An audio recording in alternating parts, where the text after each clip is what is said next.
नमस्कार दोस्त, मैं चंदन कुमार। आज मैं आपको बताने जा रहा हूं, इस वीडियो में बात करेंगे भोजपुरी की हॉट और सेक्सी मॉडल डांसर और एक्ट्रेस नम्रता मल्ला की।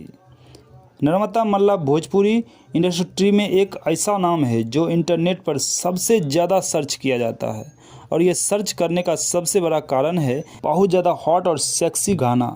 नम्रता मल्ला दिल्ली की रहने वाली है और वह एक डांस क्लास चलाती है। नम्रता मल्ला भोजपुरी के अलावा बॉलीवुड में भी काम करती है और वो अपने डांस से लटके झटके से दर्शकों को मदहोश करती है। नम्रता मल्ला का नागिन डांस बहुत ज़्यादा फेमस है दोस्तों। उनके नागिन वाले वीडियो पे मिलियन व्यू गया है। उनके लुक्स फिगर देखकर कोई भी उनका दीवाना हो जाएगा। इनका हॉट होने के साथ साथ उनके सेक्सी कपड़ा और हॉटनेस को बढ़ावा देता है। नम्रता मल्ला का सभी गाना हॉट और सेक्सी ही है, क्योंकि नम्रता मल्ला हिंदी हो या भोजपुरी ज़्यादातर गाना हॉट गाना ही करना पसंद करती है। दोस्तों, यह वीडियो आपको कैसा लगा आप हमें कमेंट में ज़रूर बताएं। मिलते हैं नेक्स्ट वीडियो में।